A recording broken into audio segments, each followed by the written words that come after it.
ఓం శ్రీ హనుమత్యై నమః. జై శ్రీరామ్. శ్రీ హనుమద్ భాగవతంలో ఇంతకుముందు వీడియోలో మనము కేసరి యొక్క పూర్వజన్మ వృత్తాంతము మరియు అంజనాదేవి యొక్క పూర్వజన్మ వృత్తాంతము చదువుకొని వారిద్దరూ తరువాతి జన్మలలో ఎవరెవరికి పుట్టారు అనేది తెలుసుకొని వాళ్ళిద్దరికీ వివాహం అయినంత వరకు మరియు పిల్లల కోసం సంతానం కోసం ఎదురు చూసే ఘడియ వరకు చదువుకున్నాం. నెక్స్ట్ మరి మన హనుమంతుడికి పుట్టుకకు సంబంధించిన విభిన్నమైన కారణాలు ఎలా ఉన్నాయి ఏంటి అనేది ఇప్పుడు మనం చదువుకుందాం. హనుమంతుని పుట్టుకకు సంబంధించిన గాథలు శాస్త్రములలో అనేక విధములుగా ఉన్నవి, వివరింపబడుచున్నవి. అవి సంక్షిప్తముగా చదువుకుందాము. కరుణామయ మూర్తియు ప్రేమమూర్తి అయిన భగవానుని లీల మధురము, మనోహరము, అద్భుతము.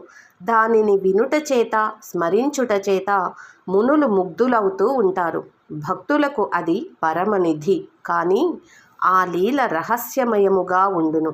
పరమక్షేమకరమైన ఆ భగవల్లీలా రహస్యమును దేవతలు గాని యోగీంద్రులకు మునులు గాని ఎరుంగజాలరు.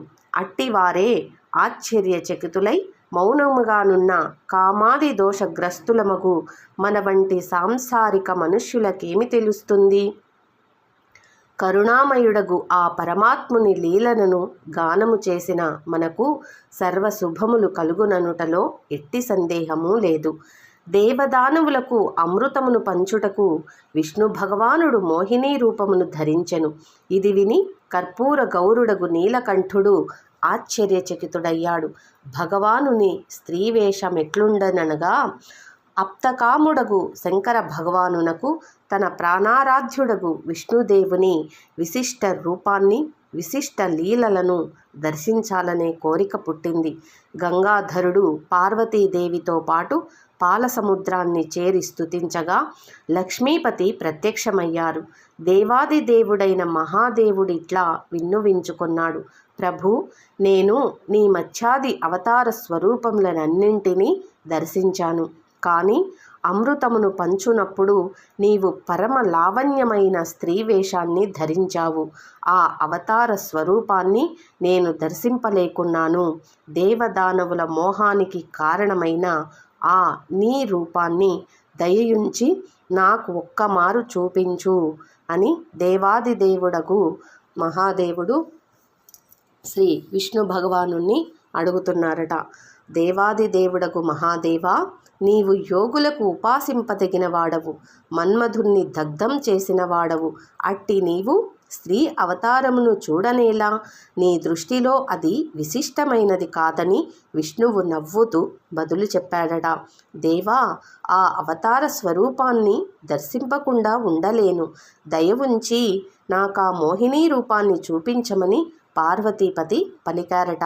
అట్లే అగుగాక అని మహావిష్ణువు క్లుప్తంగా సమాధానమిచ్చి అంతర్ధానమయ్యను. ఆ సమయమున అల్లడ క్షీర సముద్రం లేదు. నీలమేఘ శరీరము, శంఖ చక్ర గధా పద్మధారి అయిన లక్ష్మీపతి కూడా లేడు. ఆ ప్రదేశమున మనోహరమైన పర్వతములు, సుందరమైన వనములు ఉన్నాయి. పార్వతీ సహితుడై శంకరుడు ఆ వనమధ్యమున నుండెను. అడవి అంతటా వసంత శోభ వ్యాపించియుంది. వృక్షములు కొత్త చిగుళ్లతో చూడముచ్చట గొలుపుతున్నాయి. అంతటా పుష్పములు విరబూసి ఉన్నాయి.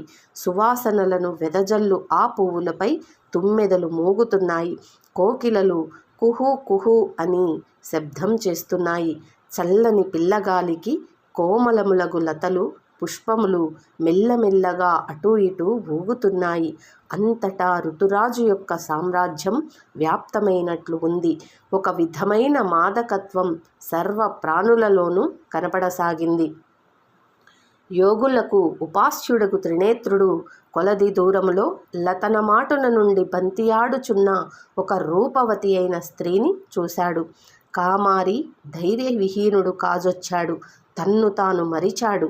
నిర్నిమేష దృష్టితో బంతి ఆడుచున్న ఆ మోహినిని వీక్షిస్తూ ఉండిపోయాడు. వెంటనే ఒక వాయుతరంగం వచ్చింది. ఆ గాలికి అసామాన్యమైన సౌందర్యశాలిని అయిన మోహిని వస్త్రం జారినది. ఆమె వివస్త్ర అయింది. సిగ్గుచే కుచించుకొని మోహిని లతలమాటుల దాక్కొనుటకు ప్రయత్నిస్తోంది. భస్మం పూసుకునే కామారి యొక్క మిగిలిన ధైర్యం కూడా తొలగినది. ఆయన మహామహిమామయి అయిన పార్వతీదేవి ఎదుటనే లజ్జను విడిచి యన్ముక్తుని వలె మోహిని వెంట పరిగెత్తాడు. యోగీశ్వరుడైన శంకరుడు తన వెంట రావటం చూచి మోహిని చిరునవ్వు నవ్వి తీగల మాటున తన శరీరాన్ని దాచుకొనటానికి పరిగెత్తింది. భూతభావనుడు మోహిని వెంట పరిగెత్తుచున్నాడు. ఆమె ముందు పరిగెత్తుతుంది. నీలకంఠుడు తన స్థితినే మరిచాడు. ఆయన పరిగెత్తి మోహిని చేతిని స్పృశించాడు.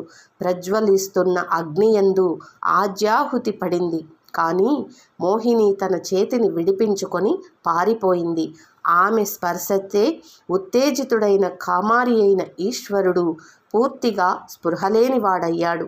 వనములు, పర్వతములు, ఋష్యాశ్రమములు, దేవలోకములు మొదలైన ప్రదేశముల గుండా శంకరుడు మోహిని వెంట పరిగెత్తసాగాడు. పార్వతీదేవి, శివగణములు, సురగణములు, ఋషులు మున్నగు వారందరూ ఆశ్చర్యచకితులై ఈ దృశ్యమును చూస్తూ ఉన్నారు. కానీ మౌనంగా ఉండిపోయారు. అసఫలమైన కామము క్రోధంగా రూపాంతరం చెందుతుంది. మరలా ప్రళయంకరుడైన శంకరుని కోపానికి ఆహుతి ఎవరు కానున్నారో కదా అని అందరూ స్తబ్దులై ఉండిపోయారు. చివరకు యోగిరాజైన శివుని రేతస్సు స్ఖలితమైనది. పిమ్మట తన స్థితి ఎట్టిదో గ్రహించాడు. విశ్వనాథుడు వెంటనే 2 చేతులను జోడించి తల వంచి, ప్రభు, నీ లీల అగమ్యము, నీ మాయను అధిగమించుట అసంభవము అని పలికాడు. తన పరమ ప్రభువు యొక్క లీల అగమ్యము, అనిర్వచనీయమని తెలుసుకొని శంకర భగవానుడు ఆయనను స్తుతించసాగాడు. ఇంతలో వనమాలాధారి చతుర్భుజుడైన విష్ణువు ప్రత్యక్షమయ్యాడు. ఉమావల్లభుడైన శివుణ్ణి నిష్టను, విశ్వాసాన్ని ప్రశంసించి అంతర్ధానమయ్యాడు. పరమపిత కర్పూర గౌరుడైన శంకరుడు కూడా పార్వతీదేవితో భగవానుని గుణములను గానము చేస్తూ కైలాసానికి వెళ్ళాడు. శంకరుని అమోఘ వీర్యము వ్యర్థము ఎట్లా అవుతుంది? ఆ వీర్యమును రామకార్య సిద్ధికై ప్రయోగించాలనే దృష్టితో శంకరుడు సప్తర్షులను ప్రేరేపించాడు. వారా వీర్యమును ఆకుదొప్పలో ఉంచారు. సమయాన్ని అనుసరించి దానిని కేసరి భార్య అయిన అంజని యొక్క చెవి గుండా ఆమె గర్భంలోనికి ప్రవేశపెట్టారు. తత్ఫలముగా హనుమానుడు ప్రకటుడయ్యాడు. ఇది శివపురాణం రుద్ర సంహిత 20వ అధ్యాయంలో మనకు కనిపిస్తూ ఉంటుంది. ఇదండి హనుమాన్ పుట్టుకకు ప్రభావితమైన కారణాలు. అంటే మన హనుమానుడు శివస్వరూపమనే మనకు అందరికీ తెలుసు. ఆ శివస్వరూపం అసలు ఎలా కలిగింది, ఏ విధంగా శివస్వరూపమే హనుమానుడయ్యాడు అనేది మనకు ఈ కథ ద్వారా తెలుసుకున్నాం. ఓం శ్రీ హనుమత్యై నమః. జై శ్రీరామ్, జై శ్రీరామ్, జై శ్రీరామ్.